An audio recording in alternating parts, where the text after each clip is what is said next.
নমস্কাৰ মোৰ অতি মৰমৰ ছাত্ৰ ছাত্ৰীসকল তোমালোক সকলোকে ইউটিউব চেনেল লাৰ্নিং পইণ্ট আছামৰ অন্য এটা নতুন ভিডিঅ'লৈ স্বাগতম জনাইছোঁ। এই ভিডিঅ'টিত তৃতীয় শ্ৰেণীৰ আমাৰ চৌপাশৰ পৰিৱেশ নামৰ পাঠ্যপুথিখনৰ অন্তৰ্গত পাঠ নম্বৰ 4 আমাৰ উৎসৱ এই পাঠত থকা সম্পূৰ্ণ প্ৰশ্নোত্তৰখিনি আলোচনা কৰিম। তোমালোকে ভিডিঅ'টো শেষলৈকে চাবা আৰু ভিডিঅ'টো চাই ভাল পালে তোমালোকৰ বন্ধু বান্ধৱীৰ সৈতে শ্বেয়াৰ কৰিবা। আহাচোন দেৰি নকৰি ভিডিঅ'টো আৰম্ভ কৰোঁ।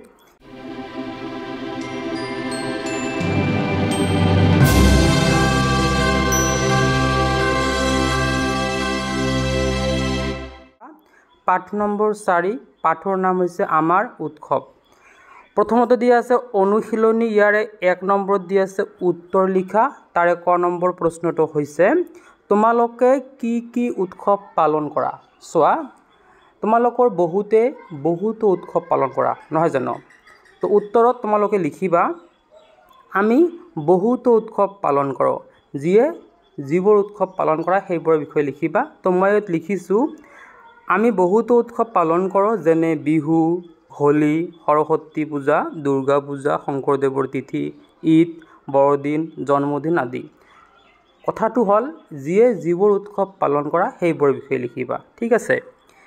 ইয়াৰ পিছত তোমালোকৰ খ নম্বৰ প্ৰশ্নটো দিয়া আছে ইছলাম ধৰ্মাৱলম্বী লোকসকলে পালন কৰা উৎসৱবোৰৰ নাম কি কি।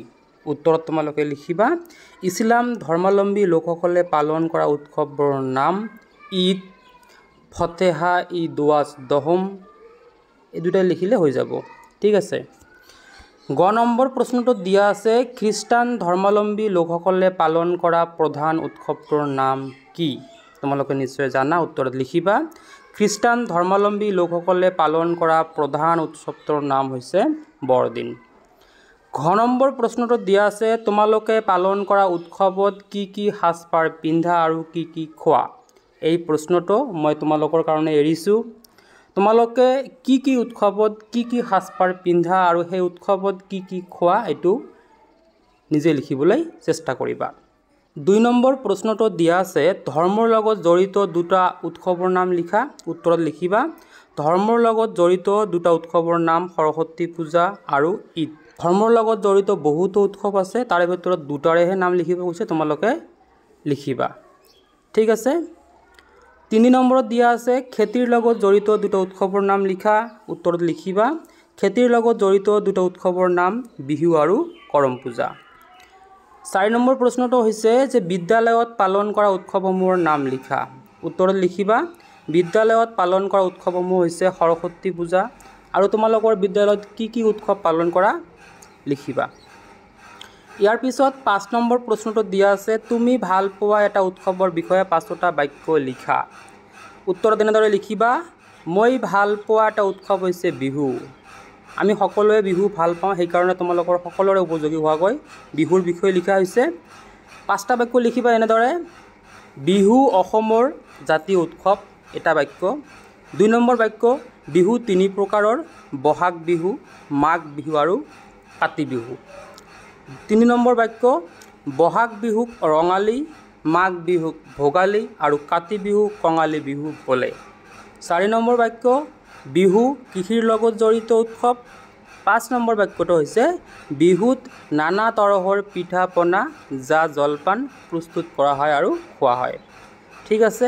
এতিয়া চোৱা 6 নম্বৰ প্ৰশ্নটোত দিয়া আছে আমাৰ দেশৰ ৰাষ্ট্ৰীয় সংগীতটো গাওঁতে কিমান সময়ৰ ভিতৰত গাব লাগে। খুবেই দৰকাৰী প্ৰশ্ন হয়, এইটো মনত ৰাখিবই লাগিব। আৰু ইয়াৰ উত্তৰটো হৈছে আমাৰ দেশৰ ৰাষ্ট্ৰীয় সংগীতটো মানে জনগণ মন অধিনায়ক 52 ছেকেণ্ডৰ ভিতৰত আমি গাব লাগে। ঠিক আছে। ইয়াৰ পিছত 7 নম্বৰ প্ৰশ্নটোত দিয়া আছে শব্দ শৃংখলাটোত থকা উৎসৱৰ নামবোৰ বাছি উলিয়াই বহীত লিখা। তোমালোকৰ ইয়াতে এটা শব্দ শৃংখল দিয়া আছে এনেকুৱা ধৰণৰ। চোৱা, ইয়াৰ পৰা যদি আমি বাছি উলিয়াওঁ তেনেহ'লে এইবোৰ শব্দ পাম বৰদিন পাম, বহাগ বিহু, ঈদ, বাইশু, দেৱালী, দুৰ্গা পূজা, এইবোৰ শব্দ আমি পাম।